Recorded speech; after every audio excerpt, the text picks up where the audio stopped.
Hello viewers, আসসালামু আলাইকুম। Welcome to my daily mini blog. তো আজকে কিতা কিতা রান্না করলাম দুপুরের লাগি আপনার লগে শেয়ার করবো। তো এখানেও ফরাসর বিচি আমি ভিজাইরাম। তো এটা আমি গতকালকে ভিজাইয়া বাছিয়া রাখছি আজকে রান্না করার লাগি। আর এটারে আলু বিয়া হয় আর স্পেনও পাওয়া যায় আর ফরাসর বিচির মতো। তো আমরা অনেক যারা প্রবাসী আছি দেশ থাকি ফরাসর বিচি বাছিয়া শুকাইয়া আনিও দেশে খাওয়ার লাগি।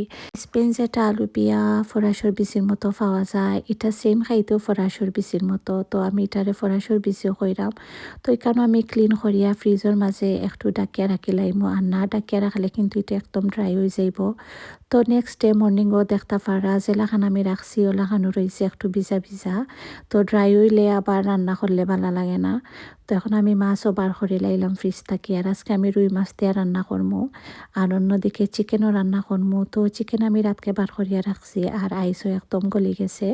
তো চিকেনও ক্লিন করিয়া রাখি লাইলাম আর অন্যদিকে আজকে আমি স্পিনাকা শাকও রান্না করবো। তো এটা দেশেও যত ধরনের শাক পাওয়া যায় সব থেকে আমার কাছে বেস্ট লাগে ওটাও। আর এটাও কিন্তু আজকে আমি বিচি দিয়া রান্না করবো। তো বাংলাদেশেও জানি না ইলাখান কেউ খায় নাকি না কদুর পাতা যে আছে ওটা দিয়ে শাক রান্না করেন লগে ফরাসর বিচি দিয়া রান্না করলে যে মজা লাগে।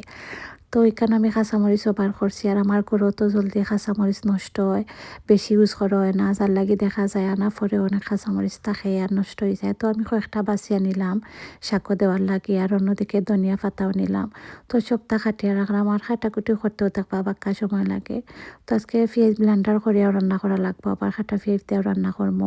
আর অন্যদিকে আদা রসুন ব্লেন্ডার করা আছে আর মাছ ভিজাইয়া রাখছি এখনও নরম হয়েছে না, নরম হয়ে গেলে ক্লিন করিয়া ফ্রাই করিয়া রান্না করবো।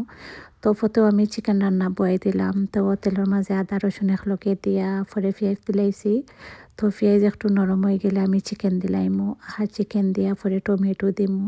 আমি চিকেন ওলাখান রান্না করি। তো মশলা দেওয়ার আগে আমি চিকেন দিলাই আর ইলান রান্না করলে চিকেন থাকি যে পানিটা বার হয় আর তারপরে মশলা দিলে খুব সুন্দর কালার হয় আর টেস্টও আমার কাছে অনেক ডিফারেন্ট লাগে। অনেকে দেখছি মশলা কষাইয়া রান্না করেন বাট আমি ওলান সবসময় রান্না করি। আসলে দেখবা সেম জিনিস কত যেন কত লাগান রান্না করে এটা যার যার পার্সোনাল চয়েস যে যে লাগান রান্না করতে পালা ফাইন। তো আমি বালা করি মশলা কষাইয়া এখন পানি এড করি লাইমু আর আমি পানি এড করার আগে 5 মিনিট রান্না করছি। তো এখন পরিমাণ মতো পানি দিয়া 10 থেকে 15 মিনিট রান্না করলেও চিকেন সিদ্ধ হয়ে যাব। আর এটা কিন্তু নর্মাল চিকেন যার লাগে অত বেশি সময় লাগতো না। আর আমি বেশি ঝোলও দিছি না যার লাগে জলদিও রান্না হয়ে গেছে একটু বুনা বুনা টাইপ রান্না করলাম আর লাস্টে দিলাইলাম ধনিয়া পাতা। তো এখন আমি মাছ ফ্রাই করি লাইমু আর এখানেও মাছের মাঝে সব ধরনের মশলা দিয়ে একটু মাখাইয়া রাখবো। মশলা মাখাইয়া ফ্রাই করলে মাছের মাঝে যে ভালো টেস্ট হয়। তো এখানে আমি মাছ ফ্রাই করা দিলাইছি আর অন্যদিকে শাক রান্না করি লাইমু কই মাছ ফ্রাই হইতে হইতে শাক রান্না হয়ে যাইব চিকেনও রান্না হয়ে গেছে। তো শাকর মাঝে এখানেও একটু আমি তেল দিয়া রসুন আর পেঁয়াজ ভাজিয়া নিছি আর পরে লবণ দিছি। তো এখন আমি বিচি দিলাইমু বিচি সিদ্ধ হইতে একটু সময় লাগবো যার লাগে আগেও বিচি দিলাইছি। দিয়া আমি সামান্য পরিমাণে হলুদ গুঁড়া দিছি। দিয়া 5 থেকে 10 মিনিট একদম মিডিয়াম ফ্লেমও রান্না করবো। তো বিচিও জলদি জলদি সিদ্ধ হয়ে যাব। তো বিচি হাফ সিদ্ধ হয়ে গেলে এখানে আমি শাক দিলাইরাম আর শাক থেকে অনেক বেশি পানি বার হয় আর শাকর পানিও বেশি ফুল সিদ্ধ হয়ে যাইব। আর যে কোনো শাক দেওয়ার পরে দেখবা যে বেশি লাগে আর যে সময় সিদ্ধ হইয়া নরম হয়ে যায় এই সময় দেখবা একদম কমে যায়। আর শাকটাকে অনেক বেশি পানি বার হয় ওটা দিয়েও শাক রান্না হয়ে যাব এক্সট্রা কিছু এড করা লাগতো না। আর এখানে আমি কাঁচামরিচ এড করে লাইলাম আর কাঁচামরিচ দিয়ে আরও 5 থেকে 7 মিনিট রান্না করলেও শাক রান্না রেডি হয়ে যাইব। আর এটা খাইতে যে ভালো লাগে একদম বাংলাদেশের কদুর পাতার যে শাক আমরা রান্না করি ওলা খানো লাগে। তো এখন আমি বেশি রান্না বয়ালিমু আর মাছ রান্নার সময় আমি একটু রসুন দেই অনেকে দেখছি মাছ রান্নাত রসুন দেই না বাট আমার কাছে লাগে রসুন দিয়া রান্না করলে ভালোও লাগে। তো এখানেও রসুন আর পেঁয়াজ দিয়া একটু কষাইয়া পরে সব ধরনের মশলা দিলাইছি। আর আমি কিন্তু মাছের মাঝে জিরা গুঁড়া আর পাঁচফোড়ন দেই। অনেকে কিন্তু মাছ রান্নার মাঝে জিরা গুঁড়া আর পাঁচফোড়ন দেন না। তো আমার কাছে লাগে জিরার যে স্মেলটা এটা তরকারির মাঝে দিলে মাছ রান্না করার মাঝে দিলে ভালোও লাগে। তো আমি মাছ রান্নার মাঝে সব ধরনের মশলা দেই।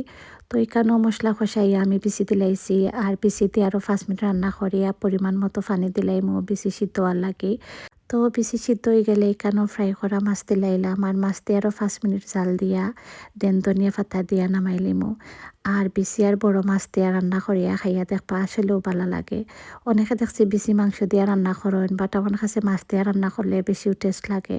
আর এখানেও আমি মাছ ভাজি জাস্ট ফ্রাই করিয়া রাখছিলাম গরম ভাতের লগে খাওয়ার লাগে, কোনো মশলা দিছি না। তো প্রথমেও আমি শাক দিয়ে স্টার্ট করলাম, দেন আমি মাছ ভাজি নিলাম। আর ইলাকান জাস্ট মাছ ফ্রাই করিয়া গরম ভাতের লগে খাইতেছে ভালো লাগে। নেক্সট চিকেন ট্রাই করলাম, আর চিকেন রান্নাটা মাশাল্লাহ খুবই ভালো হয়েছে।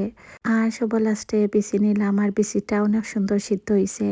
তো ভিউয়ার্স, আজকে ভিডিও ততটুকু, খেয়ে কিতা দিয়ে আজকে লাঞ্চ করলো অবশ্যই কমেন্ট করিয়া জানাইবা। Thank you for watching.